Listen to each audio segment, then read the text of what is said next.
हर हर महादेव दोस्तों, जय श्री राम। आपका स्वागत है हमारे चैनल आध्यात्मिक मार्ग में।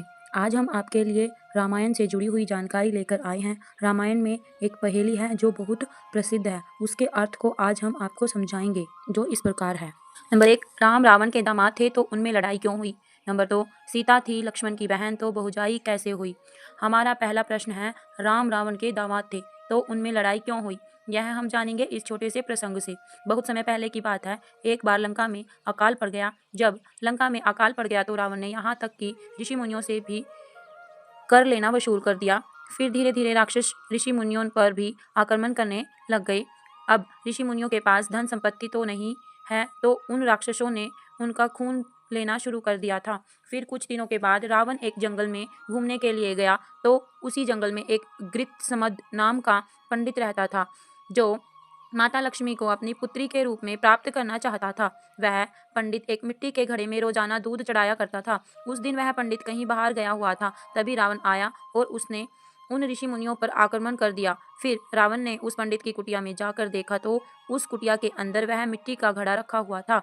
रावण ने उस घड़े को अपने हाथों में ले लिया और उस घड़े में ऋषि मुनियों का खून इकट्ठा किया और उस खून को लेकर वह वहां से चला गया। रावण ने लंका में जाकर यह अफवाह फैला दी कि इस घड़े में बहुत ही जहरीला विष है। इस विष को कोई भी प्राणी पी जाएगा तो वह तुरंत ही मर जाएगा। और रावण की यह आदत थी वन विहार करने की। अब रावण उस घड़े को वहां पर रखकर वन विहार करने चला गया। और इधर मंदोदरी को इस बात की शंका थी कि रावण प्राय स्त्रियों के साथ विहार करता है, इसलिए वह आई और गुस्से में आकर के देखा कि मैं इस जहरीले विष को पीकर मर जाती हूँ। तो मंदोदरी ने उस घड़े से थोड़ा सा खून लिया और पी गई। जब मंदोदरी ने वह खून पी लिया तो उससे मरी तो नहीं, बल्कि उसके गर्भ ठहर गया। अब तो मंदोदरी और भी ज्यादा परेशान हो गई। उसने इस गर्भ को गिराने का उपाय सोचा और रावण से कहा कि हे महाराज, मैंने सुना है कि आप जब जोर से अट्टहास करते हैं, जोर से दहाड़ते हैं तो बड़ी बड़ी स्त्रियों के गर्भ गिर जाते हैं। एक बार मैं भी तो देखूं कि आप कैसे दहाड़ते हैं। मंदोदरी की यह बात सुनकर रावण ने जोर से अट्टहास की और जोर से दहाड़ मारी तो मंदोदरी का गर्भ नीचे गिर गया।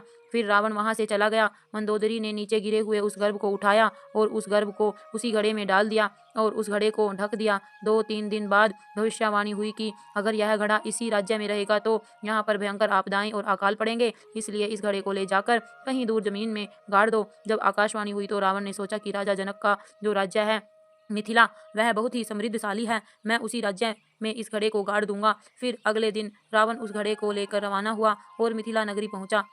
वहां पर जाकर उसने उस घड़े को राजा जनक के बाग में गाड़ दिया। उस घड़े को वहां गाड़ने के बाद रावण वापस अपनी लंका नगरी को आ गया। फिर धीरे धीरे राजा जनक का वह बाग जो हरा भरा था, जिसमें अनेक प्रकार के पौधे लगे हुए थे, वह सभी सूखने लगे और धीरे धीरे करके वह पूरा बाग सूख गया। राजा जनक ने जब यह देखा कि उनका हरा भरा बाग अचानक ही कुछ दिनों में सूख गया तो वह बड़े आश्चर्य में पड़ गए। राजा जनक का वह बाग सूखने के बाद धीरे धीरे चारों तरफ की हरियाली सूखने लगी और मिथिला नगरी में भयानक अकाल पड़ने लगा। चारों तरफ भूखमरी फैल गई। मिथिला नगरी की प्रजा भूखा मरने लगी। उस अकाल को देखकर चारों तरफ लोगों में हाहाकार मचने लगा। ना तो खाने के लिए लोगों के पास अन्न रहा और ना ही पीने के लिए पानी रहा। मिथिला नगरी में जितने भी तालाब, बावड़ी और सरोवर थे, सब सूख गए। पक्षी भूख के मारे तड़प तड़प कर मरने लगे और जो बचे हुए थे वह वहां से इधर उधर भागने लगे। फिर एक दिन मिथिला नगरी में राजा जनक के पास ऋषि वशिष्ठ जी आए और उन्होंने राजा जनक से कहा, हे राजन, अगर आप यहाँ पर हलेष्टि यज्ञ करवाएंगे तो आपका राज्य पहले जैसा हो जाएगा। आपके राज्य में पहले की तरह खुशहाली ही खुशहाली आ जाएगी। फिर से आपकी नगरी आबाद हो जाएगी और किसी चीज की कोई कमी नहीं रहेगी। फिर राजा जनक ने ऋषि वशिष्ठ जी के आदेश का पालन करते हुए हलेष्टि यज्ञ के दौरान स्वयं हल चलाया था। जब राजा जनक हल चला रहे थे तो हल का अग्रभाग, जिसे सीत कहते हैं, हल का वह अग्रभाग उस घड़े में अटक गया और जैसे ही उस घड़े में अटका तो राजा जनक ने उसको खींचा तो उसमें से एक सुंदर लड़की निकली, जो सीता ही थी। सीत जो हल का नुकीला भाग होता है, उसकी वजह से ही उस लड़की का नाम सीता रखा गया था। फिर उसी दिन से अकाल समाप्त हो गया और राजा जनक का राज्य पहले की तरह खुशहाल हो गया।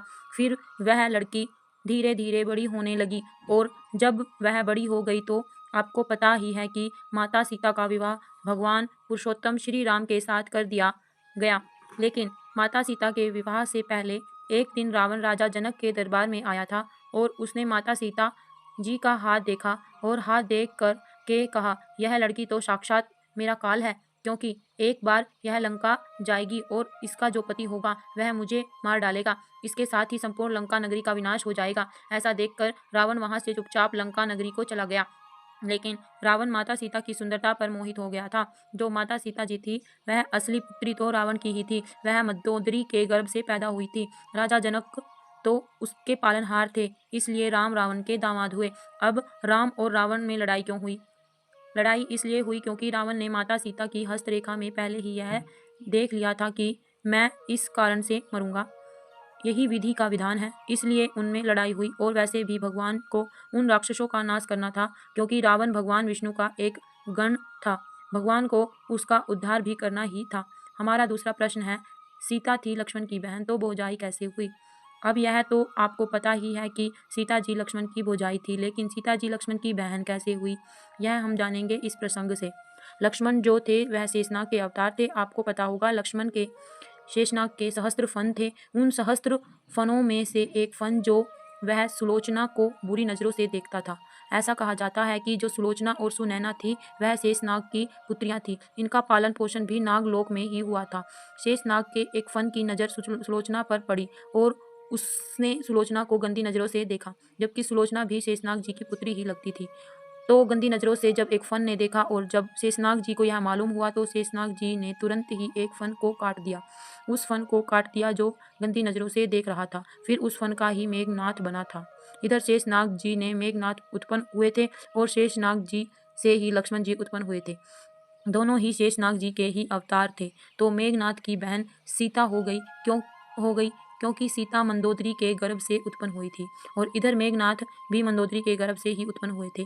इसलिए मेघनाथ की सीता जी बहन हो गई और मेघनाथ और लक्ष्मण दोनों शेषनाग जी से उत्पन्न होने के कारण दोनों भाई भाई हुए। इसलिए सीता जी लक्ष्मण जी की बहन हुई और मेघनाथ की भी बहन हुई, क्योंकि दोनों ही शेषनाग जी से उत्पन्न हुए थे। इसलिए सीता लक्ष्मण जी की बहन हुई। हालांकि कुछ मान्यताएं ऐसी भी हैं कि सीता जी धरती से उत्पन्न हुई थी और शेषनाग जी भी धरती को धारण करने वाले थे, इसलिए उनकी बहन मानते हैं। इस प्रकार से सीता जी लक्ष्मण जी की बहन भी थी और भौजाई भी थी। वीडियो अगर पसंद आया हो तो वीडियो को लाइक करें, हमारे चैनल को सब्सक्राइब करें। धन्यवाद।